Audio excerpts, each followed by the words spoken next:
Thanks so much for joining us here today for the August test of the month. I'm Nick Ellinger, Chief Brand Officer at Moore. Happy to take you through this month, going through some ask string tests from the literature and others that I was able to source from publicly available information. So this is a brief précis of a bunch of different types of concepts. If this is something that you like, I also have a laundry list of bullet points of things that I'm not covering here and can go into more detail on. So all about ask strings this month, bunch of tests. One of the things that's unique about ask strings is that people think, oh, people make the decision to give and the donation decision at the same time. They're actually separate decisions. People say, am I going to give? And then separately, how much am I going to give? And the answer to the second one can affect the first one. People can retroactively say, you know, you're asking me for $1,000. I was thinking of you in the $20 range. So there's not a fit there. I'm not going to give. Sometimes you can successfully conflate those when your offer is your dollar provides 10 meals, those sorts of things.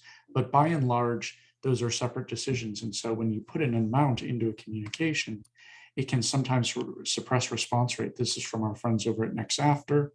3 options, 35, 45 or more, 50, 75 or more, or will you just give a generous gift today? And it turned out that the generous gift today had a significantly higher conversion rate than either of the other 2 treatments, 0.1%, 0.05%, and 0.14%.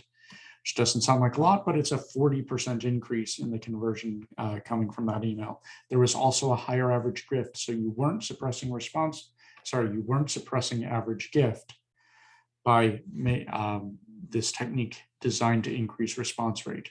I should say that most of the time what we're looking for in ask string testing is to try to decide where you are on a Pareto efficient frontier. You can't trade off response rate. You can't get response rate without decreasing average gift. You can't increase average gift without decreasing response rate, but there are some hacks that'll help you increase both of them. So we'll talk through both types of things, either moving along that efficient frontier or moving it out, trying to be more efficient overall. Another thing we see from the literature is different ask strings for different people. So often let's use highest previous contribution. And I'm seeing a question in the chat. Yes, everyone's muted, so put your questions into the chat or into the Q&A. And open for any questions for those just joining. You won't interrupt my train of thought as I don't usually have one. And to the extent that I do, it's a runaway train. So highest previous contribution, actually, it's a good rule of thumb, but there may be other things that are more efficient. So for lapsed donor, most recent contribution can bring people back into the organization. And it makes sense if someone's been giving $10, $10, $10, $100, $10. They're probably telling you that 10 is where they're most comfortable in that most recent contribution. And so if you go to that instead of their highest, if someone's downgrading, it can bring people back into the organization. So it lowers average gift, but the jump up in response rate can be worth it.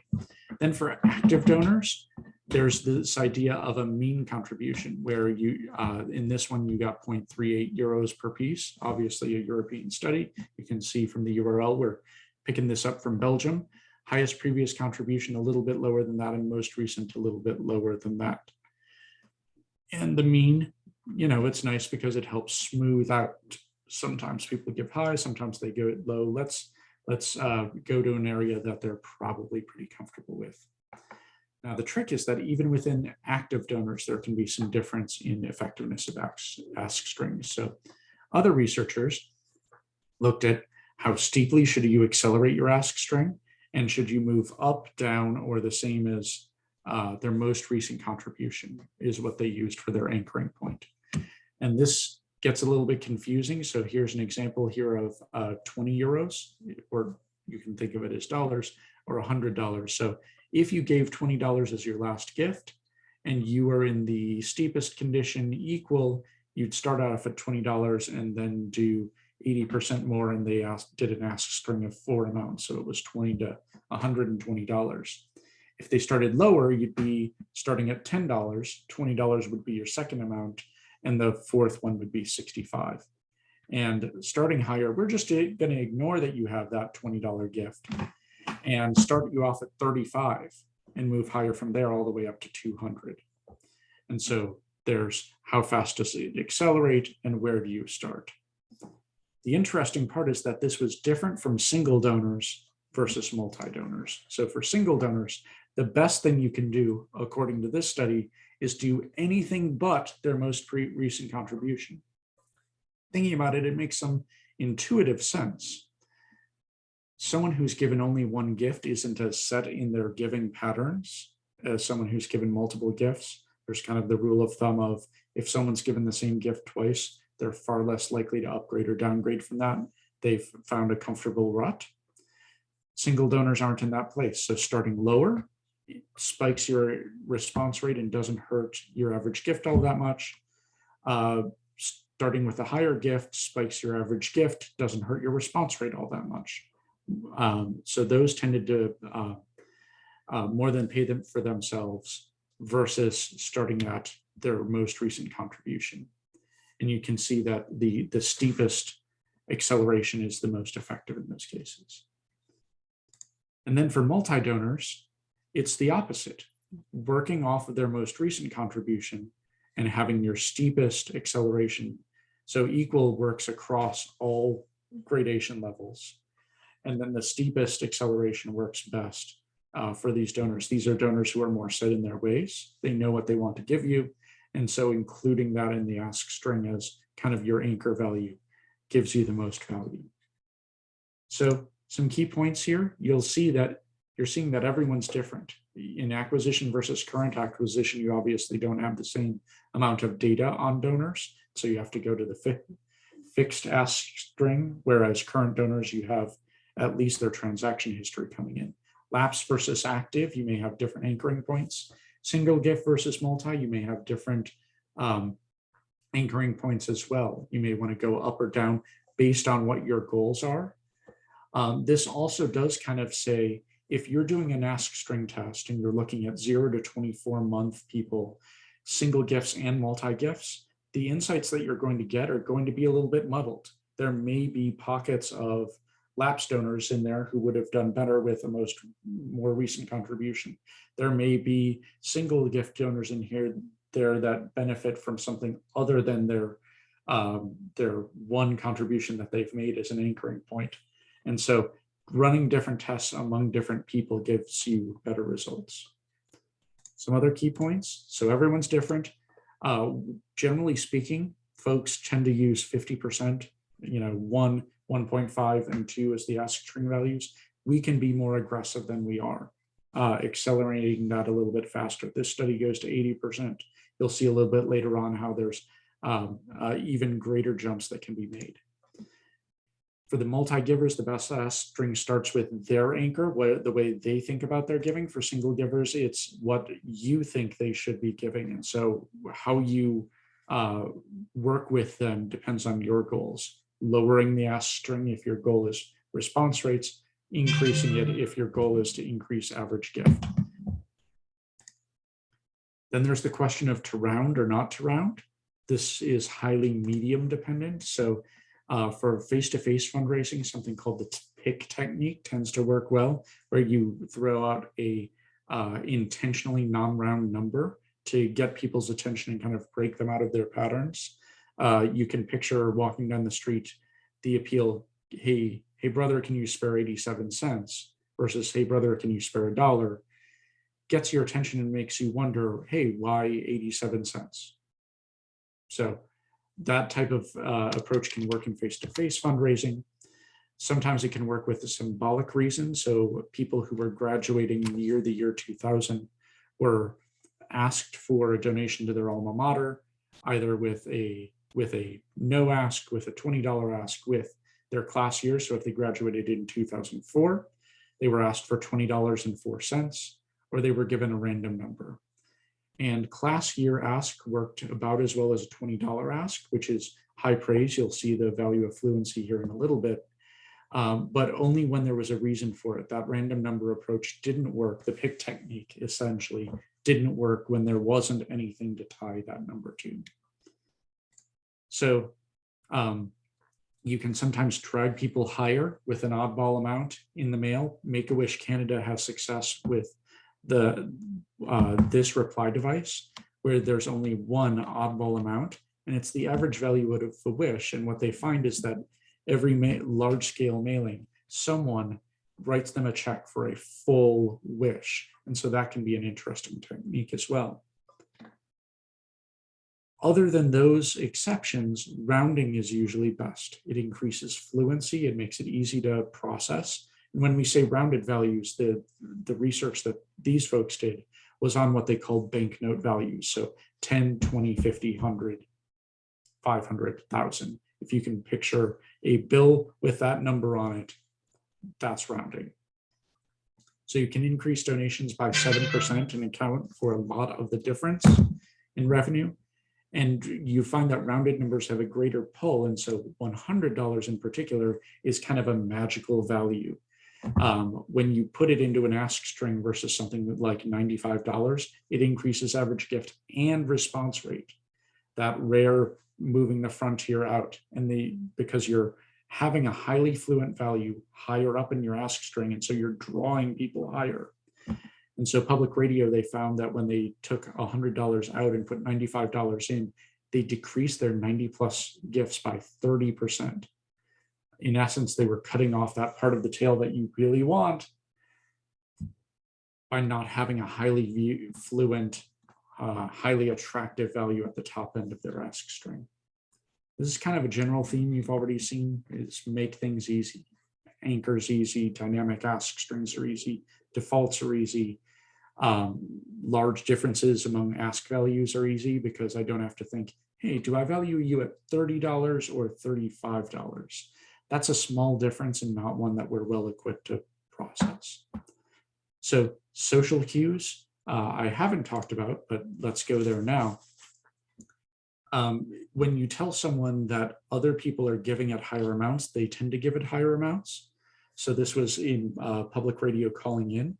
If you said, oh yeah, someone just called here and made a $300 gift, people gave $26 more than they gave the previous year. For 180, it was $19. For $75, it was $4 in the control, but people barely budged from their previous year's giving amount.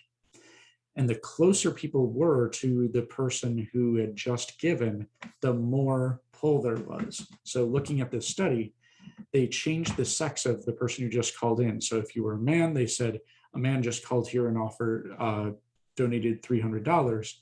When the gender of the person who matched the previous caller, there was a 34% increase in giving compared with a mismatched gender of the person calling in. So people like you give this amount, and the narrower you can draw that, so most Wisconsinites give this amount, will benefit you. Looking at some research from M&R, even simple things like most PETA supporters increase response rate. Most people are giving $100 right now. A gift of $50 would really help. Those sorts of things that signal what I'm supposed to do are very helpful here. And so it's kind of like getting the Girl Scout cookies form. You look there to see how many people are ordering and what have people ordered already. What's the socially acceptable amount to order? By the way, Girl Scouts are coming out with a brownie-inspired cookie in 2022. I personally will be testing that and will report back to the group. The trick is that different people respond differently to social proof. So similar sort of radio station call-in scenario, people were influenced, on average, people were influenced by that social information, but it was almost all men who were influenced by that. So the lesson here is that not only just that social proof with ask strings may be something that we want to test by gender, but also that the future of ask strings, and this is something that I'm going to explore more in the webinar when we're not talking just about tests, but the future of ask strings is going to be more customized and won't just rely on transactional data. You think about all of the ways that we interact with different companies, you know, the remarketing ads that you get for God help you if you search for a mattress, your ads will be mattress, mattress, mattress, mattress for the rest of your life. that type of behavioral data, whether you volunteer with an organization, what your gifts are to other people, that demographic information, all of that is valuable data, Stu, for everything, ask strings included. I mentioned earlier that, hey, strong acceleration may be valuable. Let's look at the extreme version of that. So these researchers looked at, so there's the French ask string, which is a fancy way of saying we add in a whole bunch of numbers. They looked at that and they found it wasn't necessarily that there were a whole bunch of numbers in there, but it was the spread that was valuable. So test 1 versus test 2, in test 1 they had 10, 50, 100, 250, and 500 as the ask amounts. In test 2, they just said $10, $500, other. And you can see that the share of giving of $100 actually went slightly up in test 2, but basically was fundamentally the same as test 1. And the response rates were also fundamentally the same. So you were getting similar revenue, similar responses, similar patterns out of test 1 and test 2, even all of them, even though it was just removing the middle amount. The big difference was only 40% of people used the other amount in test 1, and about 90% of people used it in test 2. Obviously, if your amounts are $10 and $500, most people are going to fall somewhere in the middle of that and not want to give one of those two gifts. But interesting to see that it's having those widely divergent points give people a greater range of possibilities that they're thinking about. Teased this a little bit earlier, but the idea of automatically generating ask strings, there was 2010 research that found that model ask strings increased average gift by 22% and overall revenue by 36%. And that's using old school techniques, over a decade old at least.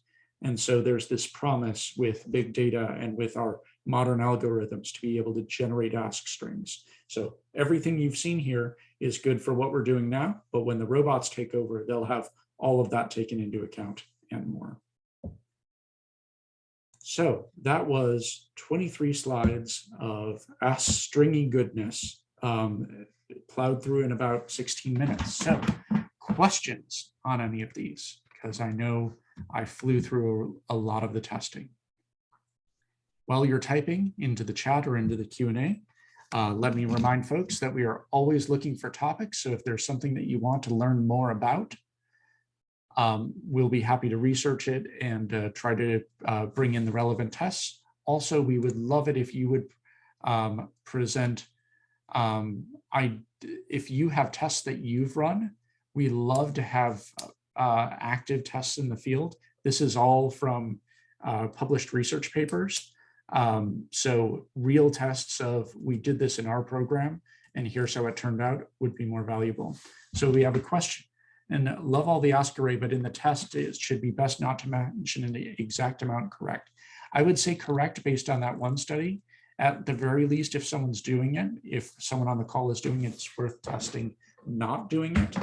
And the idea is that limiting people to ask amounts before they've made the decision of whether they're going to give or not can short circuit the process unless your ask amount is integrally tied to how people are processing the gift itself. And I see, love to hear more about donor journeys. Okay, we can talk a bit more about that. There's a question coming in to say, is this going to be recorded and posted? Yes, all of these will be recorded and will go up onto the TNPA YouTube page, which you can subscribe to there. They also tend to include the recordings in the email newsletter. So if you're not a member or not signed up for that newsletter, please do sign up and they'll get you taken care of. So, not seeing any other questions, so feel free to reach out to me. My name is not Shannon McCracken, as it says here, but it's Nick Ellinger. And so you can email me at NELLINGER at mooredmgroup.com. That's mooredmgroup.com. Yes, I can send out the presentation. Feel free to drop me an email if you want the slides themselves. And Gabby says, I ran an ask string test in email where the amounts were on the button and that variant won. That can be especially effective because you're cutting a step out of the process. So instead of doing it up in the text, if you have separate buttons for it, people can go to the donation form that's already kind of pre-filled out for you. So there's this nice advantage of not quite Amazon one-click modeling, but it's one fewer step that you have going forward. So thank you, Gabby, for presenting that. That's a really good idea. And so Elaine is asking Gabby, is that in the email or in the ask array? I think Gabby said she put it into the email buttons themselves. So creating buttons with those amounts on them. I know that's very popular also in political fundraising.